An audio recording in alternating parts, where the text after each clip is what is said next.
Muito bem, estamos de volta aqui com o Dr. Vitor Medeiros, especialista em gastroenterologia, nos dando esclarecimentos muito importantes sobre os distúrbios do aparelho digestivo. E sabe que grande parte da incidência dos distúrbios e enfermidades ocorre realmente a nível desse órgão, pela extensão. Exatamente. Né, do órgão. Mas nós vamos falar um pouquinho mais sobre o estômago. E é um popular sempre isso aí, a pessoa pergunta, existe estômago maior? Existe estômago menor? Como é que é essa história? Em geral, o estômago ele tem um adulto, né? Ele tem um tamanho padrão, que ele tolera até 1,5 litro. Mesmo que a pessoa se alimente muito. O que o estômago ele tem a capacidade de extensão. Seria como se fosse um balão, realmente. Ele vai se adaptando às nossas necessidades. Claro que tem até um certo limite, porque senão estouraria como se fosse um balão. Então ele tem até um certo limite quando a gente sente que realmente está cheio, ou começa a causar dor. Mas assim, o estômago pode distender? Sem dúvida pode distender. Até para aquele momento, vai num rodízio de pizza ali, se abusar, o estômago vai distender, mas até um certo limite, até causar dor, causar um desconforto. Ele manda essa informação para o cérebro e a gente sabe que é o momento de parar. O excesso de alimento não faz bem, né? Não faz nem bem. Para o estômago, nem para qualquer órgão. Nem para qualquer órgão. Não tolera mesmo, né? Não tolera mesmo. Não adianta. Mas eu vou falar um pouquinho sobre o estômago, eu vou perguntar para ti. Porque ainda, infelizmente, nós temos uma incidência alta de câncer de estômago. E ainda temos muitos óbitos em consequência ao câncer, pela sua gravidade. Exato. O que devemos fazer, na tua opinião? Quais são as causas da incidência do câncer de estômago e como prevenir? Sim, o câncer de estômago realmente é uma doença prevalente, que a gente continua vendo relativamente bastante. A gente sabe que um dos fatores que a gente consegue prevenir é a presença da bactéria no estômago, a bactéria que a gente chama de H. pylori. Então essa bactéria é um dos fatores que a gente consegue, se a gente diagnosticou, se a gente sabe que ela está ali, a gente tenta tratar, tenta erradicar para diminuir esse risco. Mas não é só isso. É questão de alimentação, é questão de tabagismo, de etilismo, isso tudo contribui. História familiar, então assim, questão genética contribui. Então, ainda é um tumor que a gente não tem assim, uma prevenção padronizada assim, para a gente fazer, que nem o câncer de cólon. Sair fazendo endoscopia em todo mundo, ou a cada ano, a cada 2 anos. A gente não tem isso padronizado porque estudos populacionais não demonstraram um benefício. A gente acaba investigando quando tem sintoma. Então, quando tem sintoma, o paciente precisa procurar o médico e, de acordo com o sintoma, a gente faz investigação, faz endoscopia e, a partir daí, a gente vai traçando o segmento desse paciente.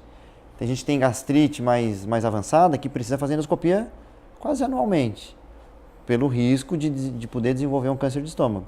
Então, assim, nesse paciente, a gente consegue até prevenir ou até fazer um diagnóstico precoce. Será que o hábito alimentar da pessoa, o hábito de fumar, de bebida alcoólica e de determinados tipos de alimentos com muitos aditivos químicos, conservantes, não pode ser um fator precipitador do câncer de... Sem dúvida é um fator que colabora para o aparecimento do câncer de estômago. Tabagismo é muito clássico, não só de estômago, assim, falando do trato digestivo, tabagismo e etilismo da boca até o estômago é muito agressivo.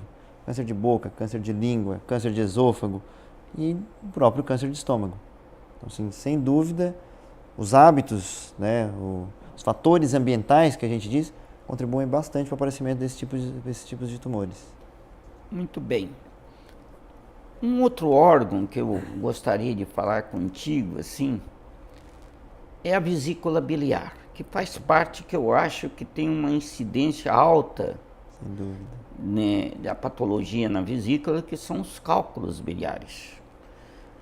Esses cálculos da vesícula biliar, qual o risco para uma pessoa portadora de cálculo, de pedra, vamos dizer, na vesícula biliar? Realmente é uma prevalência bastante alta, assim, pedra, de cálculo na vesícula. E na grande maioria das vezes a gente encontra esses pacientes com sintomas de dispepsia, de cólica, de náusea, principalmente após a refeição. Por quê? Porque a vesícula ela precisa contrair para jogar essa bile para dentro do intestino. E se tem um acúmulo de cálculo ali impedindo esse esvaziamento da vesícula, o paciente vai sentir uma cólica, aquele esvaziamento incompleto da vesícula. Então, assim, se uma dessas pedrinhas ficar ali impactada e não sair de jeito nenhum, aí vem uma das complicações agudas, né, dessa doença, desses cálculos da vesícula, que é a colicistite, que é uma inflamação aguda, que precisa de um tratamento mais imediato, de antibiótico, até cirurgia. Outra complicação é quando esse cálculo é danado e consegue descer pelo canal da bile. Às vezes ele fica preso no canal da bile, dá um amarelão, pode dar uma infecção mais séria no canal da bile, que a gente chama de colangite, ou às vezes ele impacta lá no finalzinho, já onde desemboca junto com o canalzinho do pâncreas, dá uma pancreatite, também que é uma inflamação importante. Então, assim, pode ter complicações mais sérias, um simples cálculo na vesícula. E a origem do cálculo? Porque muitas vezes pode perguntar, por que eu tenho cálculo? Por que forma o cálculo na vesícula? Tem a ver com alimentação, com o biotipo da pessoa? Tem relação com o biotipo, com o sexo, mulheres, né, mulheres que já tiveram filhos, tem uma maior incidência, mas ele está muito relacionado ao mau funcionamento da vesícula. Então, assim, é uma vesícula que não funciona bem, então às vezes acaba acumulando colesterol dentro da vesícula e esse cálculo acaba se formando.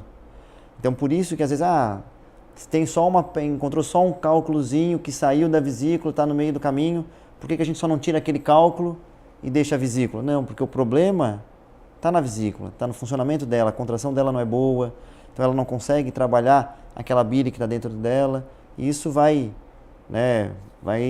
acabar, com o tempo vai formando pedras e mais pedras, então a gente já tira o mal pela raiz, assim, quando precisa operar já tira a vesícula. Qual é o tratamento para pedra na vesícula? Sim, isso existe uma certa discussão até na literatura. Assim, um paciente que tem pedra na vesícula e tem sintoma por causa dessa pedra, toda vez que ele se alimenta, come uma comida mais pesada, com gordura, sente cólica, aquela cólica localizada ali do lado direito, onde fica a vesícula, fica nauseado. Então esse paciente merece fazer a cirurgia, tirar esse problema, tira a vesícula. Se o paciente só tem a pedrinha ali, sem sintoma, às vezes a gente pode só acompanhar, se ele descobriu por acaso. Então às vezes a gente pode acompanhar. Ou discutir com o paciente, assim, não quero carregar essas pedras comigo, quero operar. Opção do paciente, já pode operar. Tem a pedrinha, escolheu operar, pode operar. Traz algum prejuízo para o paciente a retirada da vesícula biliar? Essa é uma pergunta que fazem com frequência, assim. Se faz de tirar a vesícula, vai sobrecarregar o fígado, vai fazer o fígado trabalhar mais. Isso não acontece, né? Porque assim, quem produz a bile é o fígado e ele vai continuar produzindo. Então a digestão de gordura, né, a digestão que a gente precisa fazer vai continuar sendo feita. O que acontece é que ela vai ser um pouquinho mais lenta. Então assim, a gente vai ter que fracionar um pouquinho mais a dieta, aprender a viver sem a vesícula. E isso muitas vezes, né, assim, é uma doença comum, muita gente já deve conhecer alguém que já operou a vesícula, então assim, não é nada de absurdo viver sem a vesícula, é só aprender a conviver com isso, mas não sobrecarrega fígado, não traz nenhum problema para a saúde. Quando tu falas que tem que aprender a conviver sem a vesícula, se refere principalmente ao tipo de alimentação. Principalmente ao tipo de alimentação, a fracionar a dieta, comer mais devagar, mastigar bem, evitar comidas muito gordurosas. Isso. Exatamente isso.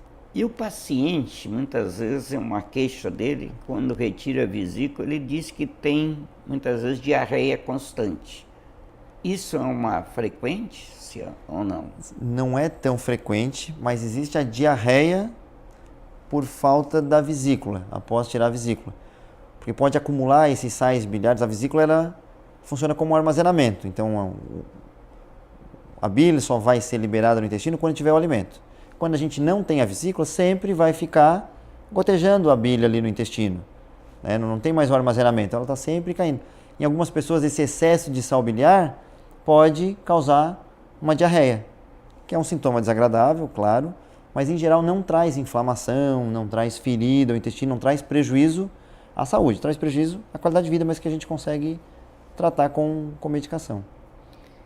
Na tua visão, como especialista, muitas vezes a pessoa vai fazer um ultrassom e a gente identifica pólipos ou pólipos.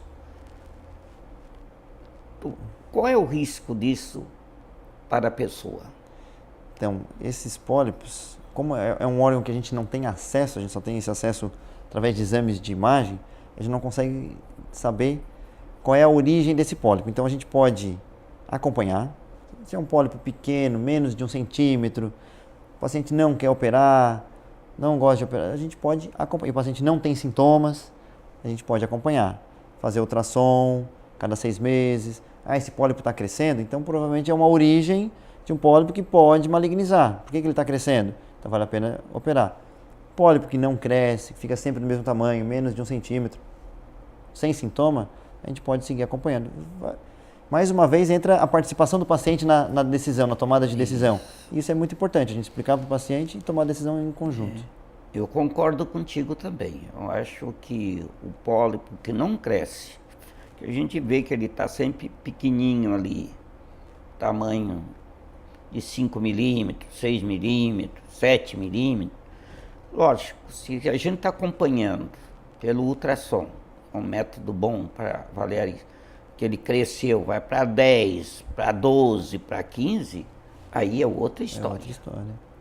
Eu acredito até que a sintomatologia do pólipo é mínima quase. É mínima.